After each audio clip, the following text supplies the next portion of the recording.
Hello everyone, this is Caitlin with Mr. Ron LeGrand. How are you doing today, Ron? I am good. Let's make sure my speech can get us through today. Okay, our first one is from Alex Mikhals of Nevada. Hey, Alex. Many real estate investors are telling me that land contract does not need to be recorded. They simply keep it in their filing cabinet until the last payment is received. I've heard you say that to record it. Does it legally have to be recorded, or can Alex, it just I be can't done? imagine an attorney anywhere in the country that would allow you not to record a land contract, especially when it's the law everywhere I've been. You have to record it. Now, that's assuming that an attorney is doing it and don't want to violate the law. I could do a land contract on my own across the table and stick it in my cabinet and not record it, but I am telling you that is not the thing to do. So you might want to check with your attorney on that and use attorneys to close. Okay. Alex's next question is, I heard you say that only the owner can evict tenant buyers. So on a sandwich lease where you are not the owner. No, but you have an equitable interest. You have the right to evict a tenant buyer because that lease gives you an equitable interest in the property, that option. Okay. So yeah, you can evict them. Okay. When taking over the first mortgage, subject to, what are some of the ways of wiping out the second mortgage? Yes, I can offer this discount to the second mortgage, but if it is rejected... There is no way to wipe out the second mortgage. If you take over the loan subject to, you're taking over all of them. Now, if you want to buy one of them, great, but you can't wipe off the second just because you bought the house. Okay. And then Alex's last question is that the equity in the property is $50,000 and the seller wants $15,000 cash upon 10-day closing. The seller is $10,000 in arrears. Okay. Which leaves a cushion of $25,000. The seller does not want to receive payments for his equity and does not want to wait more than 10 days to get his money. How would you structure it? Well, first of all, if the seller wants me to put up 15 grand and then put up another 10 grand to bring up the payments, I'm not going to do it. I wouldn't write a check for $25,000 to buy any kind of a property unless it's really a high-priced property with a ton of equity in it. So, not me. However, that doesn't mean you can't renegotiate this thing. If he's in arrears $10,000, I wouldn't put up any more than that to bring his house current, and I'm definitely not going to do that till I get title to the house. Now, you haven't given me enough information about the house to go beyond that. So I assume you're just going to pay him the amount of his payment, and you're going to pay it right to the bank. If he's already behind, don't pay him money, give it right to the bank, and there's no choice. That's not an option.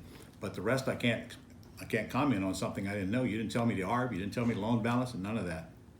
You told me you had $50,000 worth of equity, and if that's all it's got, you ain't about to see me write a check for $25,000. No way, Jose. I can get that much free without writing a check all day long. Okay. That was Alex's last question. Our next one is from Matthew Paterson of Maryland. Matthew.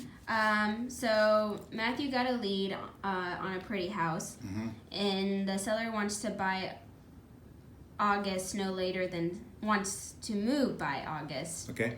No later than September. It's a 4-bedroom, 4-bath, 42,000, All right. 4,200 Skip all square that. feet. What's the math? Okay. The seller basically is under water comps in the area of $520,000. He owes $1,500. What? He is willing. What are you talking about? What's he owe? That's what $1,50,000. Can't read it. You mean $1,050,000? Is that what it says? Maybe. I'm not quite sure. That's it. Maybe $1,050,000. And the house only worth $550,000? 520. Yeah. Okay. Well, what are we having this conversation for? If your numbers are correct, there's no way you're going to be. I don't know. What does he owe? $550,000? So the seller is basically underwater comps in the area of 520. Okay, but he owes $1 million. We're done. There's no deal there. Okay. All right. I doubt those numbers are correct, though. Got to tell you, I go back and check them again because I don't know how he could get a loan for over $1 million if the value is only $550,000. It doesn't make any sense to me. All right, let's move on to the next question. Okay. Our next one is from Ian Lemke of Texas. Ian? I finally located prospected interest in selling her townhouse with owner financing. Not sure if it's worth pursuing. Perhaps you can help me decide. It's 1,750 square feet townhome, good area, in a good shape, no repairs. Asking $135,000. surrounded by townhomes that are 140 to 160,000. Okay. Renter meter said that the average rent is about 1,050. All right. Currently rented for 1,000. Okay. Townhome monthly fees is 200, which is paid by current owner. All right. And I assume that they will give it to you for what's owed on it. Is that correct? Yeah, okay, so if I could rent it for $1,300, make the deal more attractive. I was going to offer $130,000, no money down. Does it say what she owes? It doesn't say what she owes. No. Well, if it doesn't say what we owe, I'm not sure what I can do with this. Guys, when you send me these questions, pretend you're me. You got to have the facts to be able to make any kind of a decision on what we can do with the house. You didn't tell me if it's free and clear or what she owes. I have to know that information before I can go any further. If it's free and clear, it's a totally different deal because I'm going to get that payment way down. If I'm taking over her debt, I have to know what that payment is and what that debt is compared to the value. And I don't know in this case. You know, if I'm just going to take over a debt, that's okay with me. It's going to have a low payment on it. It looks like that's what it is because she has a $1,000 payment. Mm-hmm. But it'd be nice to know what that amount is based on what the value is. It looks like you may have a deal there. If she doesn't have a lot of equity in it, I'd probably just take over the debt. If you want to own or finance it, I'd only own or finance it for what she owes on it. I wouldn't give her any money on a house that size. You're going to get very little monthly cash flow if you get any. And then that $200 a month association dues is pretty hefty for that price range of a property. But I'd add it on when I leased option to a tenant buyer. So you're looking at maybe $10,000 non-refundable option when you put a tenant in it. Little or no cash flow, and it looks like little or no equity. It's a deal, but it's not one that excites me a whole bunch. Okay. Next one's from Roxanne Sheffield of Florida. Roxanne? The seller agreed to owner financing on the phone call, so when I send him the contract, how should I pay him the EMD? The $10. Earnest money deposit. Well, you just have to mail it to him. Tell him to mail it to him once the contract comes back signed. I'm very reluctant to send contracts through the mail. I would much rather meet them at the house if at all possible because I can answer their questions right then and there and get this thing to a conclusion.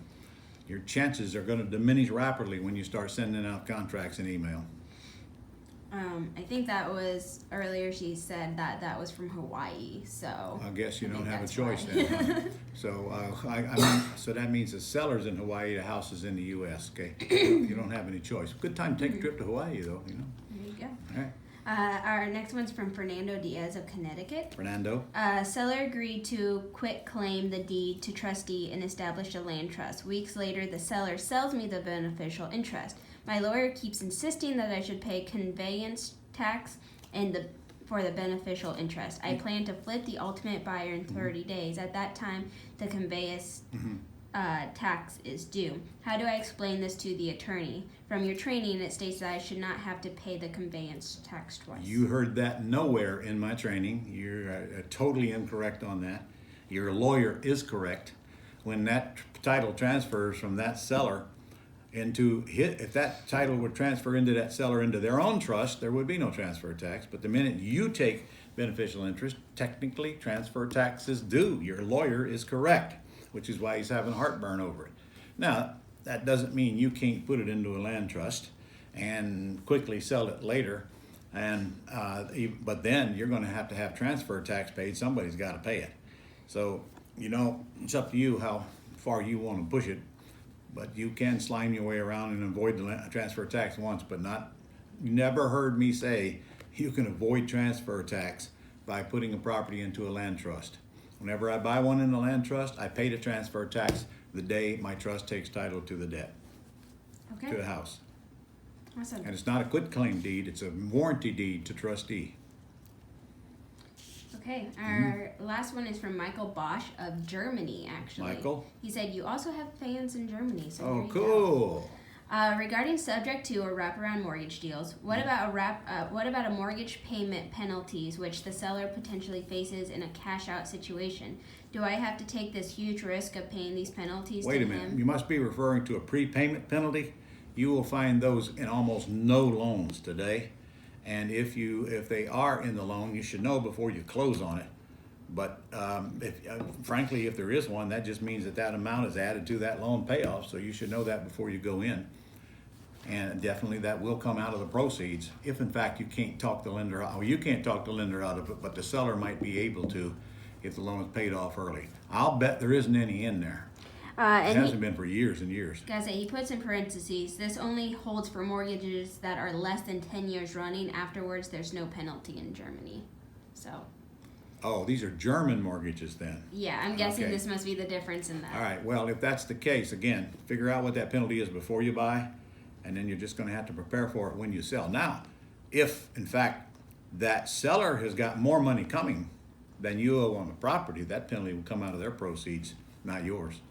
Okay, and that was our last question. All right. Okay, well, thank you guys. Get out there and keep working, keep the questions coming in, and I'll see you next week.